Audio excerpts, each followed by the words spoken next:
Oi, meu nome é Luísa e hoje eu e o meu grupo, que é o Jerônimo e a Maria Eduarda Sartori, a gente vai apresentar sobre o Brasil. O Brasil é uma nação localizada na América do Sul e ele é considerado o quinto maior país do mundo em extensão territorial. Em questões de censo, por raça e cor, 46,7% da população se declaram pardos, 44,2% se declaram brancos e 8,2% se declaram pretos. É também o quinto país mais populoso do mundo. Após o período colonial, que foi de 1500 até 1822, veio então o Brasil Império, que surgiu como consequência da independência do Brasil, obtida em 1822 e reconhecida oficialmente por Portugal em 1825. A independência do Brasil foi resultado direto da tentativa de Portugal de recolonizar o nosso país após ter evoluído ao status de província do Reino de Portugal em 1815. Com a independência, o Brasil se organizou em uma monarquia e Dom Pedro I, o grande nome da independência, foi nomeado imperador do Brasil. Com o governo monárquico instituído, o Brasil garantiu o status quo, que é o status atual das coisas, atendendo assim aos interesses da elite econômica do país, que possuía grandes terras e muitos escravos. Já em 1824, uma constituição foi redigida e outorgada, determinando que o poder do imperador estava acima de todos os outros poderes do país. Durante a monarquia, o Brasil presenciou seu primeiro surto de industrialização durante o segundo reinado e viu o café se transformar no principal produto da economia brasileira, permanecendo assim até a década de 1950. Durante esse período, então, surgiu ainda um movimento que demandava a abolição da escravatura em nosso país, porque a instituição da escravidão passou a ser vista como abominável por grande parte do mundo a partir da segunda metade do século XIX. Esse movimento, então, conseguiu abolir a escravidão no Brasil em 1888, e a partir daí, imigrantes europeus e japoneses passaram a substituir os escravos negros, tornando-se a principal mão de obra do país. Então, no final do século de 1880, a monarquia já era uma instituição decadente no Brasil, tornando-se alvo do movimento republicano, o qual derrubou o gabinete ministerial a partir de um golpe militar, proclamando a República em 15 de novembro de 1889. Ao longo da existência do Brasil República, que é de 1889 até os dias atuais, a República Brasileira passou por 6 diferentes fases. Tá? A primeira delas, conhecida como Primeira República, teve como principais características o domínio oligárquico sobre a política brasileira e a prática conhecida como política do café com leite. Nessa política, as oligarquias de São Paulo e de Minas Gerais revezavam entre si os candidatos que disputariam a presidência. Uma divisão entre essas oligarquias fez com que se iniciasse um movimento armado responsável por derrubar o presidente eleito e por impedir a posse do presidente vencedor da eleição presidencial de 1930. Esse movimento, conhecido como Revolução de 1930, levou então Getúlio Vargas à presidência do Brasil, e assim se inicia a Era Vargas.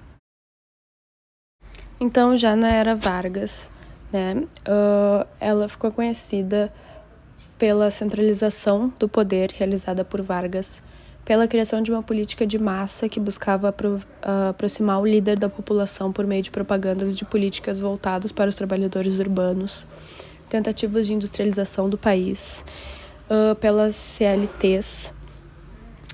E na fase final da Era Vargas, também se destacaram o autoritarismo e a censura. A Constituição Federal de 1988 é o grande símbolo da redemocratização do Brasil na nova república. No final da Era Vargas, foi iniciada a primeira experiência diplomática do Brasil, a Quarta República. Esse período ficou conhecido pela intensa vida política e partidária, pela industrialização e pela democratização do país. Uma marca forte da Quarta República foi a participação da população na exigência de que suas necessidades básicas fossem atendidas. A Quarta República encerrou-se com o golpe de 1964, o qual levou à deposição de João Goulart da presidência. A ditadura militar estendeu-se de 1964 até 1985 e foi um período marcado pelo autoritarismo e pela censura. Nesse período, não havia liberdade de expressão e a população não participava do processo de escolha dos presidentes brasileiros.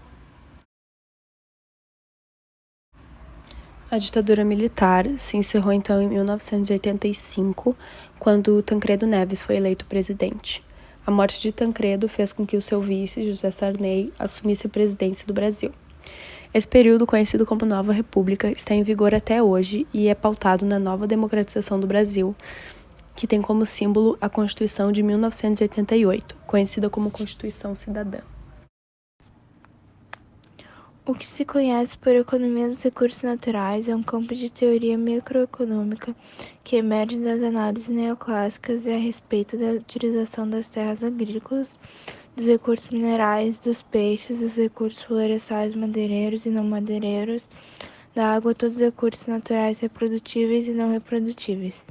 Economia dos recursos naturais renováveis, solo, ar, água, florestas, fauna e flora no geral, não renováveis ou exauríveis, esgotáveis ou não reprodutíveis, os minérios em geral e os combustíveis fósseis, petróleo e gás natural.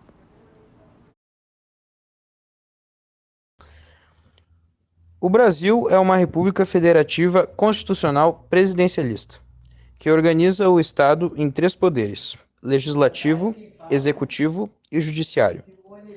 O chefe do poder executivo é o presidente da República, que acumula as funções de chefe de Estado e chefe de governo.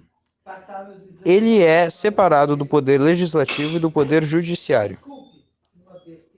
Algumas características desse sistema de governo são a possibilidade do poder executivo de vetar atos legislativos.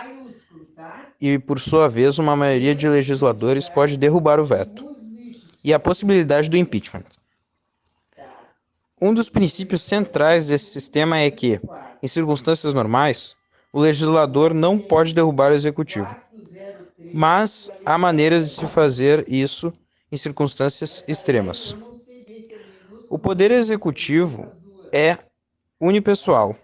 Isso significa que é de livre-arbítrio do presidente indicar os membros do gabinete, embora às vezes eles precisem ser averiguados pelo poder legislativo.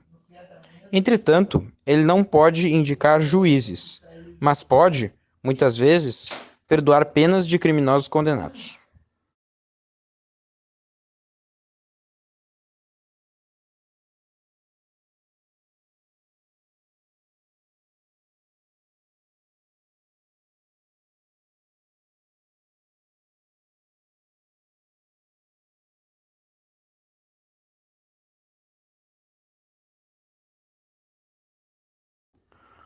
O Brasil é um dos países mais higiênicos do mundo. Isso significa, em outras palavras, que o povo brasileiro é um dos que toma mais banhos por semana, em comparação aos outros países. Esse hábito vem de muito tempo atrás. Quando os portugueses chegaram ao Brasil, eles costumavam tomar de 1 a 2 banhos por ano, pois as recomendações médicas daquela época, na Europa, seguiam a ideia de que para se proteger da peste era preciso ter uma casca protetora por cima da pele, para evitar de ficarem doentes. A Igreja Católica também não era a favor das pessoas tomarem muitos banhos, pois ficar pelado por muito tempo estava atrelado a vários pecados. Já os povos indígenas nativos tinham o costume de tomar de 7 a 8 banhos por dia, o que inclusive contribuía para que eles tivessem menos pelos. Existe um livro que fala sobre esse assunto. Quem o escreveu foi o historiador Eduardo Bueno. Seu nome é Passado a Limpo, a história da higiene pessoal no Brasil. Anitta, a artista brasileira mais reconhecida no exterior, conquistou um espaço na música brasileira jamais alcançado. Surgindo do funk carioca, a cantora trouxe suas raízes para literalmente o mundo todo. Filha de uma artesã e de um vendedor, Larissa hoje tem 26 anos e é considerada, além de cantora e compositora, produtora e empresária. O videoclipe de Vai Malandra desencadeou um debate feroz no Brasil, expondo as linhas de falhas sociais do país que lidam com questões de desigualdade, racismo, abuso sexista e apropriação cultural.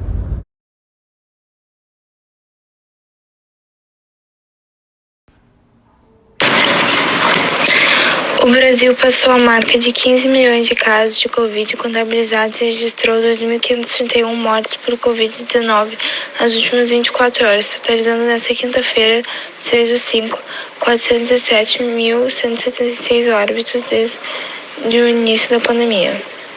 Com isso, a média móvel de mortes dos últimos 7 dias chegou a 2.251.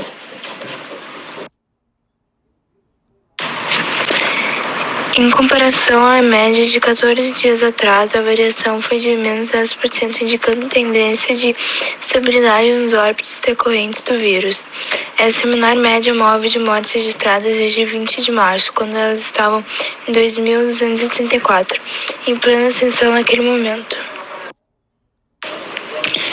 O ritmo atual na faixa da estabilidade, mesmo quando em queda, não ficou abaixo de menos 20% nas últimas semanas, e pouco se comparado ao ritmo de crescimento que a curva apresentou em março, com altas que passaram de mais de 50%. Em casos confirmados desde o começo da pandemia, 15 milhões de brasileiros já tiveram ou têm o novo coronavírus, com 72 mil desses confirmados no último dia.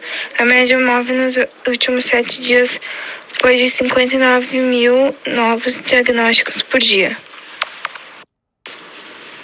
Isso representa uma variação de mais de 13% em relação aos casos registrados em 2 semanas, o que indica a tendência de estabilidade nos diagnósticos.